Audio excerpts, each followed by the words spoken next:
Seja muito bem-vindo, seja muito bem-vinda ao vídeo 6 da mentoria MapMed, explicando exatamente nessa primeira devolutiva qual o protocolo MapMed de leitura estratégica, lá dos enunciados, dos comandos. E aí aqui, antes mesmo de entrar na interpretação das palavras-chave, quero te pedir um favor. Vou me esforçar ao máximo para trazer conteúdo que seja conteúdo que realmente mude sua história de aprovação, sua história de estudo e sua história de aprovação. Uma playlist específica só sobre a mentoria, para trazer para você muito do que eu converso, que eu oriento meus alunos da mentoria, mas também vai ter uma playlist de biologia, com temas relevantes associados ao protocolo MED, que é o curso de biologia mais inovador, estratégico, definidor e transformador que você já viu aqui na internet. Então, vai ter tudo aí muito bacana, vou produzindo coisas muito legais para você. Agora, quero te pedir um favor. Eu quero que você deixe sua curtida, deixe seu gostei aqui embaixo. Eu quero que você me ajude a compartilhar o canal com outros amigos que também precisam dessas orientações, tá bom? Então, conto com sua ajuda no processo. Vamos lá. Para essa aluna aqui, eu peguei os erros dela e trouxe uma listinha de palavras-chave com orientação sobre o que ela precisa fazer. Então, nesse caso aqui, olha, leu lá no comando, exceto, qual que foi a minha orientação para ela? Você vai circular imediatamente e você vai ler duas vezes. Então, na hora que eu estou lendo duas vezes, eu estou lendo, poxa vida, quer dizer que todas estão corretas menos uma, ou todas estão erradas menos uma, ok? Ah, se eu ler a palavrinha não, vou circular também e vou confirmar que está procurando a alternativa que é incorreta, ou alternativa que é incoerente de acordo com o texto. Então, estou procurando algo que é o diferente em relação a todo o resto, que provavelmente está certo e adequado. Estou lendo incorreto. Lê incorreto, eu vou destacar, vou circular e vou repetir mentalmente. Quer dizer que se está querendo algo que é incorreto, quer dizer que é algo que está errado em relação ao que está sendo dito, errado em relação ao enunciado, errado em relação ao que o determinado autor falou. Aí vem, correto. Então eu vou confirmar se realmente encontrou a única alternativa correta. E aí o cuidado, que eu expliquei no vídeo passado, que é, às vezes eu tenho 5 corretas. Mas dessas 5 corretas, só uma é correta e coerente com o enunciado. Então, eu posso falar 5 coisas sobre DNA, por exemplo, mas somente uma delas é o que está sendo pedido. Então, ficar atento a isso é muito importante. Quando eu coloco aqui apenas, vou grifar, procurar alternativas parcialmente verdadeiras. Então, eu tenho apenas isso, considere apenas isso como correto, se tem lá uma definição, atulho. Quer dizer que eu vou encontrar algumas que são parcialmente corretas, parcialmente incorretas, mas tem uma que ela é totalmente correta ou totalmente incorreta. Tudo bem? Se eu vejo aqui somente, eu vou desconfiar das generalizações. Então, somente isso aqui eu devo considerar. Qualquer coisa que falar demais está errado. Eu vou querer somente aquilo. Eu quero uma análise mais restrita nesse caso. Sempre tiver nunca.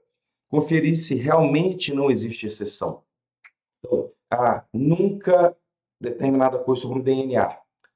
Será se o nunca realmente vale para o DNA? Será se, na hora que eu estava estudando lá no protocolo MED, Túlio não falou, olha, tem DNA de uma camada apenas, de uma fita apenas. Tem DNA de dupla fita. Túlio, tem DNA de tripla fita. Então, eu tenho que olhar essas exceções também considerando o que é correto, o que é incorreto, se realmente nunca vai ser nunca. Então, por exemplo, lá dentro do protocolo eu falo assim, olha, isso aqui tem que gravar. Quando eu falo, por exemplo, de bile é uma solução digestiva. Ok, é uma solução digestiva, mas é uma solução digestiva não enzimática, que é a única solução digestiva que não tem enzima no nosso processo digestório. Então isso tem que gravar, porque se eu penso na ideia do nunca, do sempre, se eu sempre que eu falar que a bile não é enzima, tá certo. Nunca, se eu falar a bile é enzima, nunca que isso vai estar certo. Entende? Essas definições elas são muito importantes. Dominar o básico de maneira muito bem estruturada. Aí vem aqui, olha, coloquei outras palavrinhas. Todos. Verificar se a afirmação ela não exagera, né? Porque quando eu penso em todos, verificar se a afirmação não exagera, está aqui. Eu estou falando de todos, todos de acordo com o universo que eu estou estudando naquela questão. Não vale para todos da vida, todos do determinado contexto. Então, estou falando todos os indivíduos do epinociclo, que é o biociclo terrestre. Eu não estou me referindo, então, aos indivíduos que são indivíduos do talassociclo, que é o biociclo aquático. Entende isso? Então, estou falando todos de acordo com aquele universo especificamente. Aí vem exclusivamente buscar possíveis exceções, principalmente identificar causa predominante, não qualquer causa. Isso aqui é muito importante para a gente. Essa palavrinha aqui, olha, principalmente ou predominante, faz muita diferença. Qual que é o texto, qual que é a interpretação predominante nessa questão? Se eu coloco qual que é a interpretação ou qual que é a temática predominante no texto, eu não estou falando que tem só uma. Eu estou falando qual que é a mais importante, qual que é a principal, qual que é a predominante. Beleza.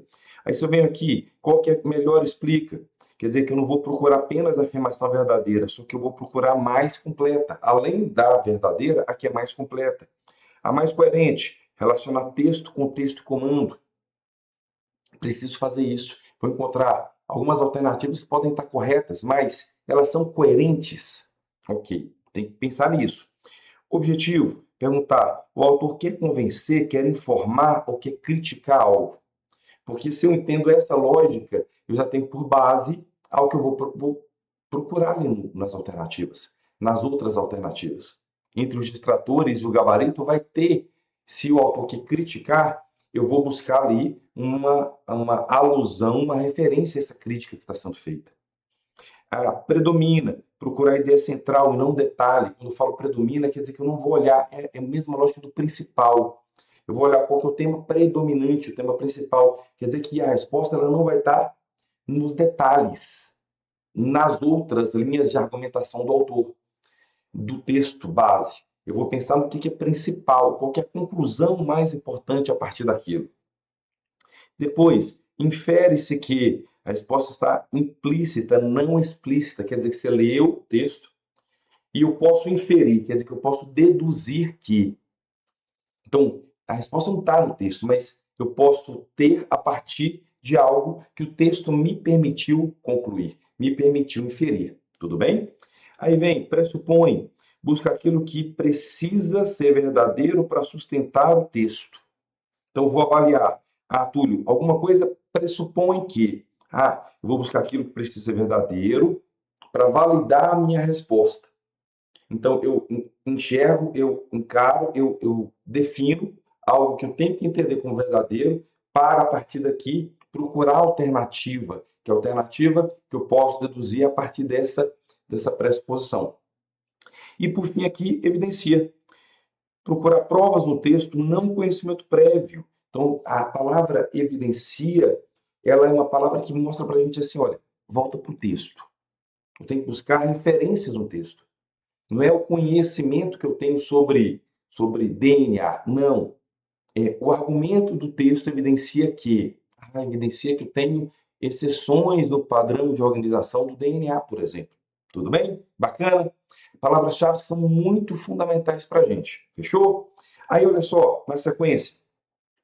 Um primeiro protocolo aqui de 3 perguntas sobre as questões para a gente ir ampliando nossa linha de resolução de questões. Está aqui. O que exatamente que a banca está perguntando? É uma pergunta importante. Não é qual alternativa está certa, só. É o que exatamente querem de mim.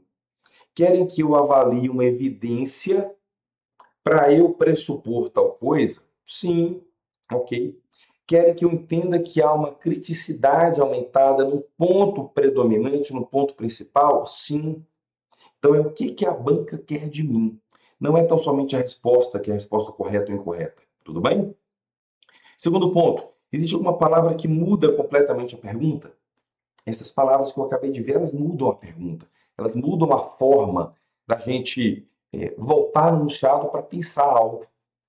Eu estou querendo, Túlio, tudo que o autor falou é verdadeiro, mas eu vou buscar aqui embaixo um argumento contrário ao que o autor falou. Então, se eu falei coisas sobre vírus, Eu preciso avaliar se o que está querendo no comando é algo que contradiz o que está lá no texto, é algo que é uma evidência de algo que não se considerava tão habitual no conceito, nas características gerais de vírus. Então, eu vou precisar entender isso. Então, se eu falar de exceto, apenas, principalmente, correto, incorreto, evidencia, predomina, tudo isso aí é importante para a gente definir o que está sendo realmente pedido. Tá? Isso aqui evita muito erros por impulso. Túlio, não vi o predomina. Isso aqui também está no texto, mas eu não vi o que é predominante no texto. Tudo bem? Aí vem interpretar para a gente qual o verbo da questão. O verbo da questão, eu vou trazer mais assuntos sobre isso, na medida em que eu já fui fazendo isso aqui que eu estou te mostrando para uma aluna, para outro aluno, para outro aluno. Então, tem muito disso aqui hoje. Para um determinado aluno, nós fizemos só uma listinha de verbos. Verbos. Sempre que tivesse verbo, eu estou querendo isso aqui. Ó. Esse comando aqui, esse verbo no comando, eu tenho que procurar tal coisa. Tudo bom? Então, aqui eu trouxe uma listinha de verbos. Os verbos também dão pistas importantes. Né? Se eu falar, por exemplo, assim, olha, eu preciso identificar no texto o ponto mais importante. Aqui, ok. Eu vou identificar no texto onde ele explica tal coisa. Então, não são os pontos mais importantes, é quando ele explica os pontos. Aí vem, caracteriza, evidencia, demonstra, justifica, relaciona, infere, pressupõe, conclui, representa, compara, exemplifica. O verbo vai indicar a habilidade cognitiva que está sendo exigida pela banca por essa questão. Então, só de você, a partir de hoje, se ninguém nunca te orientou sobre isso, mas se a partir de hoje você começar a olhar qual verbo que está definindo esse comando, qual verbo é a peça-chave do comando, a gente muda o que a gente está buscando nas alternativas. Faça isso, você vai melhorar a sua porcentagem de acertos, você vai melhorar a sua coerência pedagógica. E aí, para essa aluna aqui, nós utilizamos o Scan Map, MapMed. Nós temos como é que eu vou avaliar, validar meu erro, validar meu acerto. Como é que eu vou entender se o que eu estou olhando como erro é, na verdade, uma questão certa? Então, eu criei um protocolo para essa aluna. ScanMap, MapMed, só por curiosidade, MAP quer dizer mente de alta performance. Tudo bem? Então, é uma mente de alta performance voltada para a medicina, para aprovação em medicina. E aí vem, aqui, sublinha a palavra-chave no comando, exceto, não, isso é importante. Compreenda exatamente o que a banca pede e isso exige identificar o verbo do comando. Analise as alternativas e elimine de cara as claramente incorretas de acordo com o enunciado. Porque aí a gente eliminando duas, já sobram três. Dessas três a gente vai gastar algum tempinho só nelas. E aí, não marque imediatamente. Confirme se a alternativa responde ao comando. E não apenas se é verdadeira, por exemplo. Lembra que eu posso ter várias incorretas. Eu preciso estabelecer qual que é várias incorretas ou várias corretas, né? Eu preciso saber o que é coerente com o comando. Tudo bem? Isso, a gente consegue validar isso e ampliar a nossa linha de ação frente às questões. Você vai ver que você vai pegando o jeitão e na hora que eu te mostrar aqui a segunda devolutiva dessa aluna aqui, a primeira devolutiva é da parte de linguagens e humanidades. A segunda devolutiva já vai ser sobre matemática e natureza. Na segunda devolutiva, ela já vai ter melhorado. Túlio, mas são áreas diferentes, sim. Mas a elaboração da questão, a forma como ela vai racionalizar o que está sendo pedido, é a mesma. É o treinamento para 180 questões do Enem. Tudo bem? Para as 45 questões da SESGRAN-Rio. E se eu penso em elaborar respostas certinhas, bonitinhas e chegar na resposta correta, e aí, uma coisa que eu garanto para os meus alunos do protocolo médio é: você vai ter estudado para acertar 100% das questões. Para mim, é inadmissível pensar que eu vou te ensinar tudo já caiu. Então, agora mesmo, eu levantei as questões da SESGRAN-Rio, eu estou analisando as questões, a aula foi montada com base nas questões. Então, é inadmissível para mim que eu vou te ensinar tudo e você não vai ter 100% de acerto. Não, eu estou te ensinando para você ter 100% de acerto. Você garantir o 100% de biologia. Fechou? Bacana? Então, esse é o ponto-chave. Então, pensa na ideia do protocolo ScanMap para você conseguir melhorar ainda mais toda a resolução de questões. Túlio, tem um tempinho agora, eu vou resolver 3 questões. Perfeito. Resolva as 3 questões de maneira intencional. Use o ScanMap essa sequência, usa a ideia de pensar no verbo, usa a ideia de grifar e destacar as palavras que mudam a interpretação do enunciado, tudo bem? Faz muita diferença para a gente. Próximo vídeo, a gente vai falar um pouquinho sobre medidores da estabilidade emocional e como que essa estabilidade emocional vai impactar na resolução da prova. Fechou? Te espero no próximo vídeo. Aquele abraço!